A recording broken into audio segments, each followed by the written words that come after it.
Want to talk about the Supreme Court case that's going on right now? Well, first off, just to explain a bit about, where and why and what we're doing. Um, Cameron and her co-host, or I don't know how they say that, Elena, have just finished wrapping a recording of Hey Girl, and we were having discussion just about the forward vision. And so we see a lot of opportunity, and the conversation was just spattering all over the place. And I was just like, "Ooh, this is so good!" And so we should record this now. What do I want to talk about? I think that would be a good place to start. Well, I had mentioned that I was making a joke with Cameron. I was asking her if she named her Chat GPT, and because I have a friend who is, I think, I mean, I say this to her, in a relationship with her Chat GPT, to the point where I'm like, it's kind of funny and cute, but also like, that he's not real and you can't marry him. Yeah. And which brought you to, oh, that this is actually like a big problem. And I actually thought about you with one integration with Respocial, because this Supreme Court case that's going forward now is, it's discovering social media addiction and algorithms, and whether there was like intent. And that's what will be discussed. And I think it's going to be a really precedented case because we now have this generation of people, ourselves included, who are like really caught up. And as I was mentioning on Hey Girl earlier, like I haven't been on social media in months, and it's so nice over here. Like, Yeah. not to say that I don't care what's going on in the world. I logged on very briefly for, it was one of my best friend's birthdays. I had like 250 messages, and I looked in the messages, and none of them meant anything. Like, I didn't miss anything. I I just, again, it comes down to uh who's responsible. I think there have to be some sort of regulations, but we also have to take personal responsibility like we do with alcohol or recreational drugs or workaholics. Like, I Yeah. think that, I think that it's just an awareness of like it could happen. Um,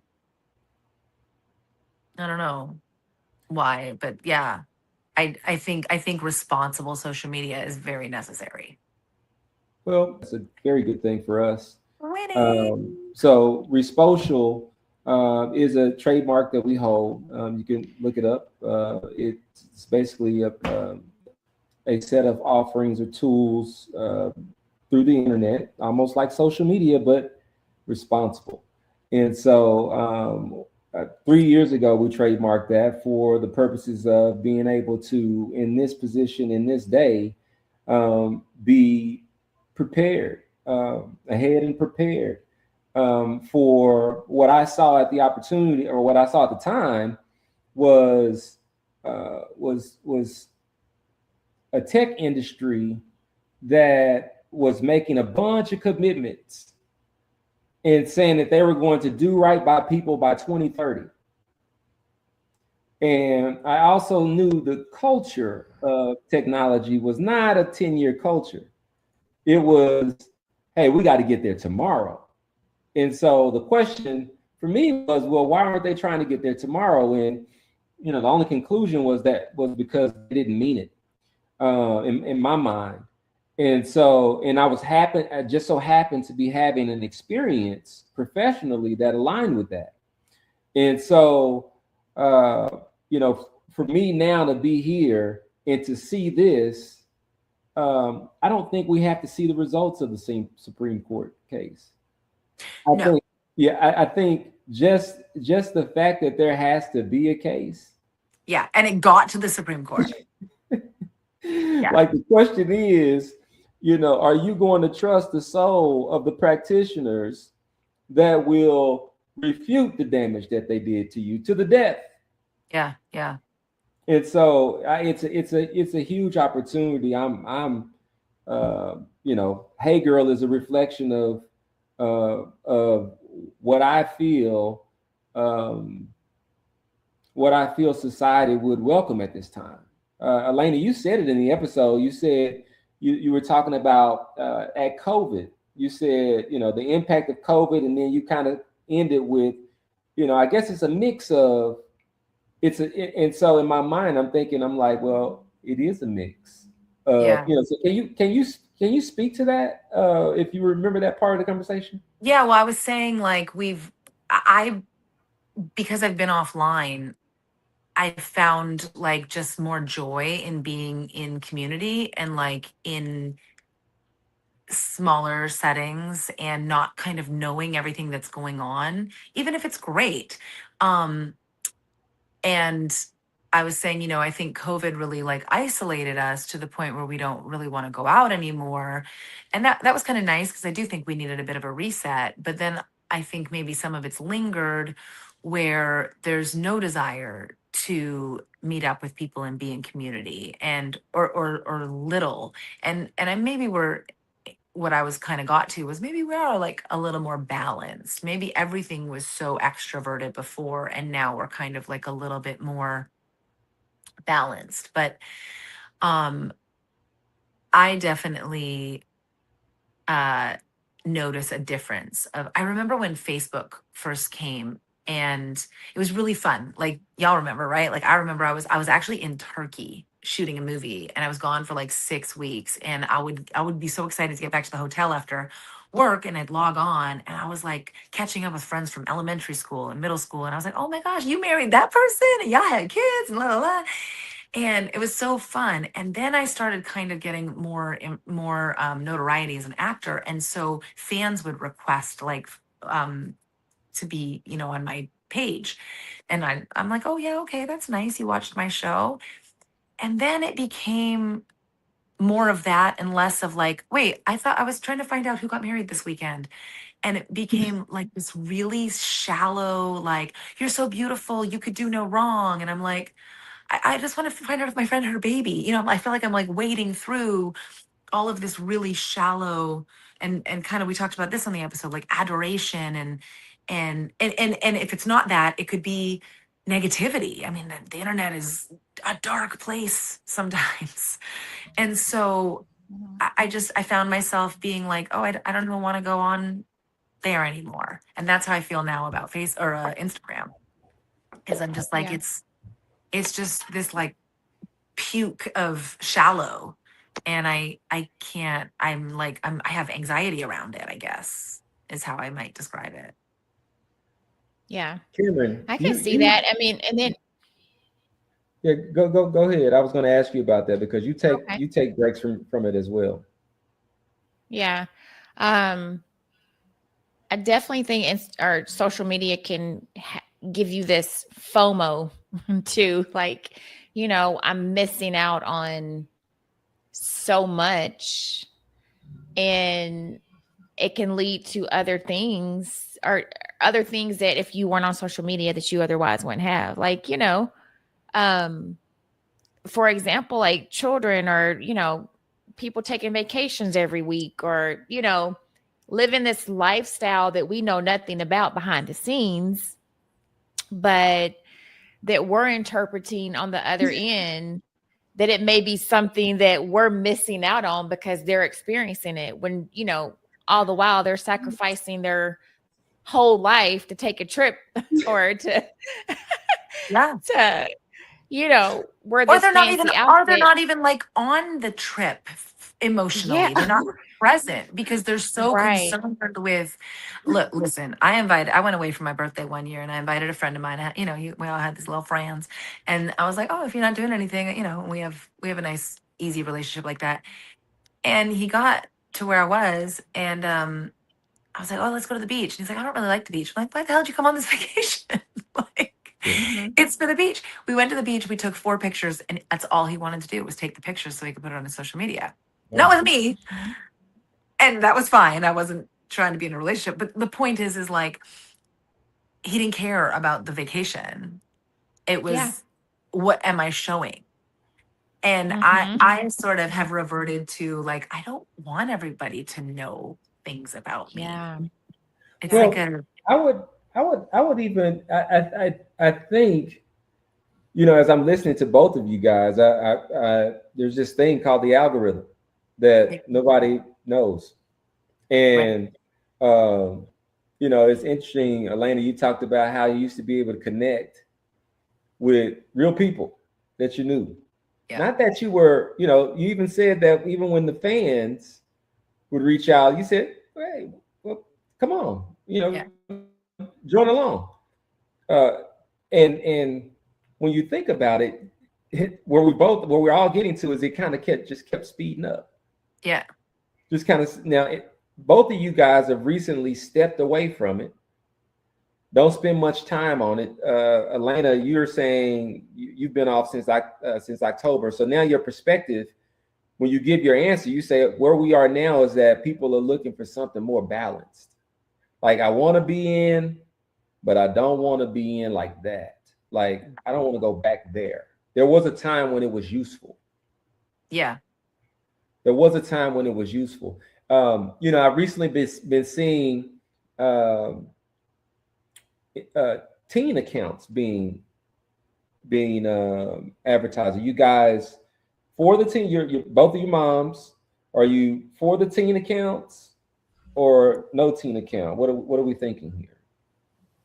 I mean, Nixon has asked, could he have an account? And I think it was a TikTok or something like that. I can't remember.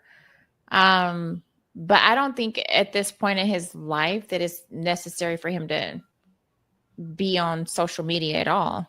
Like he's 14. He's still embarking on like his identity as a 14-year-old, and he has enough outside influence aside from what he can see kids doing all over the world. And so I don't think that for right now that social media is a good fit for him.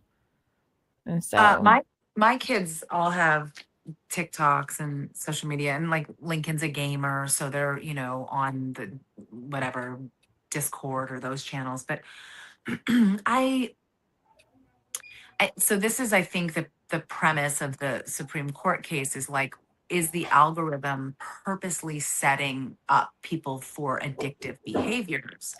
And then I think the arguments will be like, well, we should all have self-regulation, but how do you, addiction means you don't regulate, which is why it's a problem.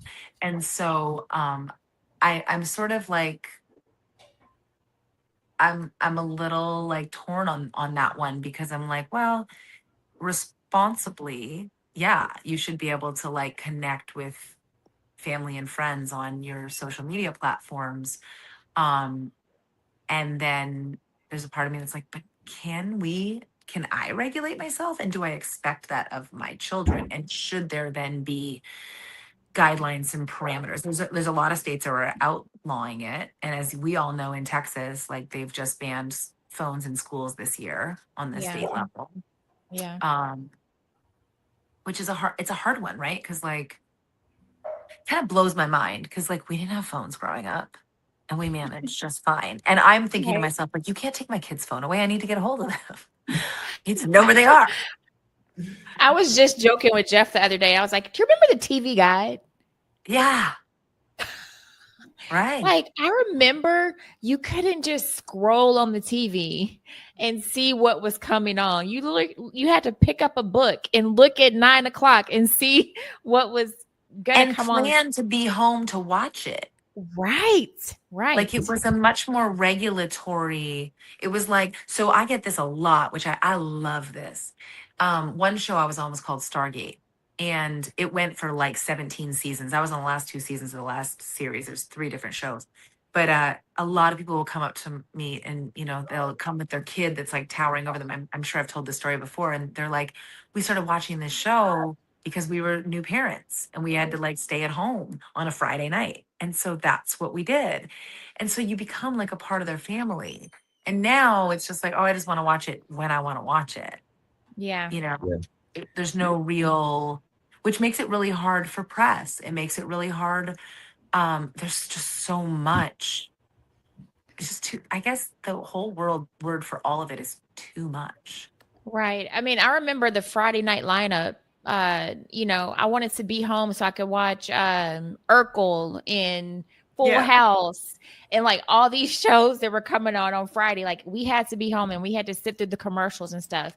And I think Remember getting home part like of just to social, watch Oprah after school? yeah, Three that o'clock. too, or Dr. Phil. I used to Yeah. watch him. Sorry.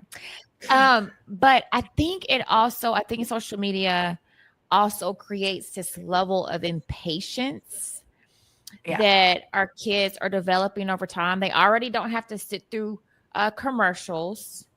They, get to watch whatever show they want to watch when they want to watch it. And now they get to scroll endlessly in these loops of reels and whatever for hours and hours. And then their brain is just constantly racing to see, like, oh, what is next? Like, what can I do? Or what can I see next on this app? And by And the way, so, they're doing that while watching the show. yes, my daughter Right. specifically will be on this Roblox game, but she will also have her iPad on picture in a picture, No. and it's my He's that's protecting you. He but she'll agrees. In his also life. be watching a movie while she's playing Roblox. So it's Yeah. like, they have this endless supply of entertainment. And so what do? When it's not available, well, then they're talking about they're bored. Like kids nowadays do not know how to self-entertain because it's a lot of this fast moving stuff on the internet going constantly. But it's not just So kids. I, yeah, or I think adults. I think we don't know how to self-entertain. True. Like we have to I mean that's been my thing. I'm like I'm watching a movie and I'm like I feel like I should be like I mean fidget toys are like a big thing because we have this like Yes. energy. I am one of those people who cannot sit through a movie without, if I sit down too long, I'm either falling asleep or, I mean, Jeff can, like, there's a running joke in our house that I cannot sit through a movie without falling asleep. Like, Yeah. I'm so used to my brain going all the time that once I get a chance to just do nothing, I'm like out. Yeah. And again, like, it's just, I remembered. imagine But if I'm like that, I just imagine how kids are, okay, so y'all are married, so you don't have this experience. But dating apps are like this other. Okay, let's preface that. We better not have that. Yeah. There are some married Y'all better people not that are know on this. dating apps. You only know this I've because never of been on a me. dating app. You what? I said I've never been on a dating No, app. why would you? I You guys have haven't been either. married before they existed. I will say, hey, listen. I know. Ashley Listen, I Madison asked did- that. I'm like, are you married? You have to ask. Yeah, well, I mean, I won't speak on that, but what I'll say is Ashley Madison did have a breach, and it was a lot of people got caught up. Yeah. And funny enough, because their whole premise was affairs. So I mean, hilarious. But no, that's the same thing. I mean, that's how I date a lot of times. And I find myself like I'll go on and then off because I'm like, at a certain point, I just feel like I'm collecting people. And I do. And I'm like, you'll meet like so many great people and you're like, I can't possibly date all of these people. What am I doing? And they actually have like a not a time limit, but it's like a swipe limit. It's like, do you like yeah, because Yeah. honestly, Can you pay extra to get more? you can. And then but there is like a disclaimer that's like, oh, we believe in fostering like a community, like basically talk to the people you already met. Because otherwise you're just you're doom scrolling. So do you like go there every day and like? No, I also have not been on there for months. And also I'm like, because I have like a lot of guys I could talk to at any given point. Like I'm not lacking for connections. Yeah. I don't think a lot of us are. So And it's not just that. Like, I mean, I've met people at the gym, I've met people at the grocery store, I've met people like, where's my dog? I hear him barking and he's not close. Sorry. He's out. He's out roaming the Did hood. you let Blue out? Oh, did you just leave him out there to Tara? Elijah Yeah. just left him in the yard. Okay. That's what I'm saying. You got one of these suburban dogs. They can't go outside and hang out.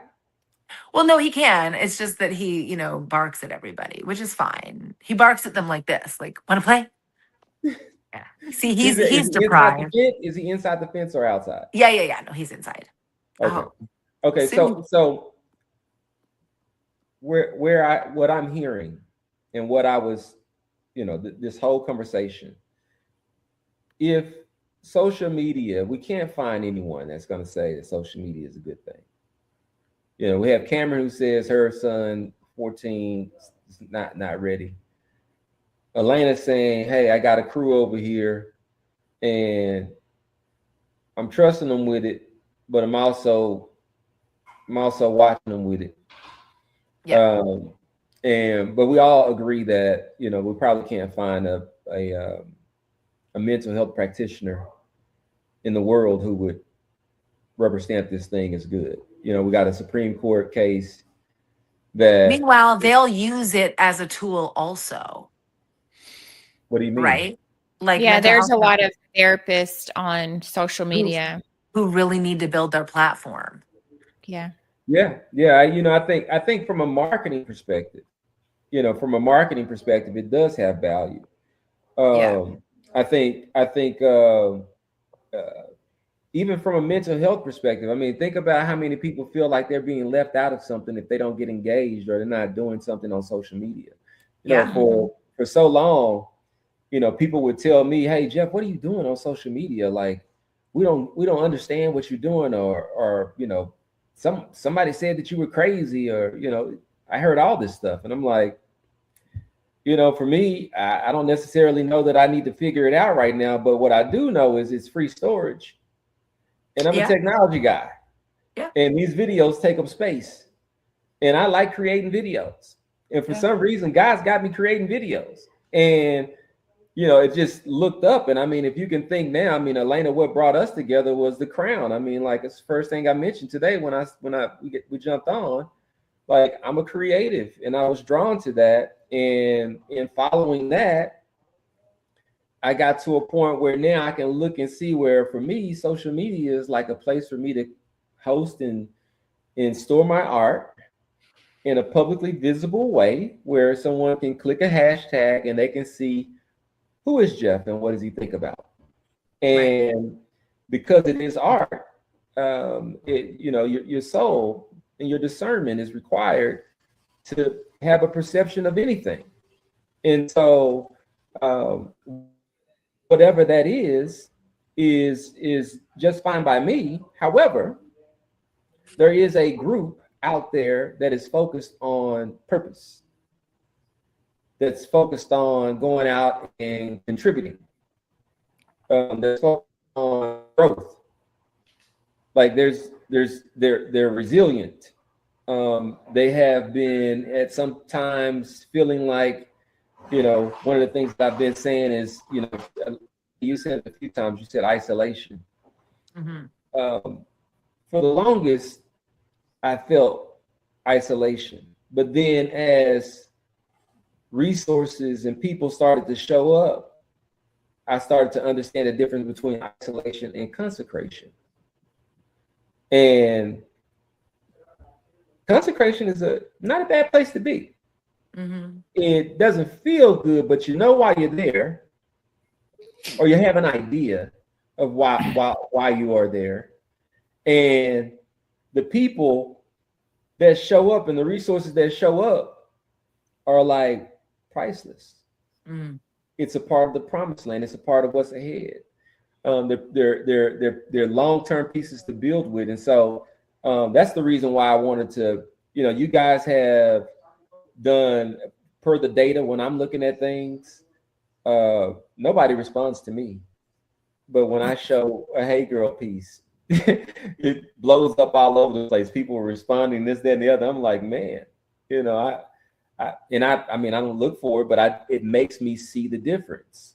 And so I wanted to have you guys on to kind of have some of this conversation to talk about, you know, kind of why we do this and where the vision is going. And so before we jump, I do want to discuss very quickly, you know, I haven't spoken with either of you at length about the upcoming interns and how we're thinking about offering those roles. They're not filled yet. They're really not defined. And one of the reasons being is because it's not just about me. And so, you know, one of the reasons why the interns are there is because, one, we need help, and two, more importantly, I feel better when I'm serving. And Cameron can tell you I can serve in some ways that are not productive. And I can serve in some ways that are very, very efficient. And so in bringing people in that align with the vision, then we can build flow to where we can actually serve in what we're already doing. So just imagine being able to now onboard someone, and Elena, you're already doing some of this. You talked about the value of being able to have a fellow actress, creator in the home. Talk a bit about being able to serve in that way and play that role, and kind of how that feeds you. Oh my gosh. I just think to myself, like, all my friends say, they're like, imagine we had us. And that's how I feel. I'm like, oh, I get to like be, you know, in the ground floor of like watching and guiding and the excitement, and also sort of like, I think Hannah just growing up in a home with an actor has sort of just an understanding of what the day-to-day life is, that she doesn't have this preconceived based on movies or whatever, that there's no weird expectation. She's like, oh, I mean, my mom's on TV, but she still does laundry and cooks and cleans and drives us everywhere and doesn't look glamorous all the time.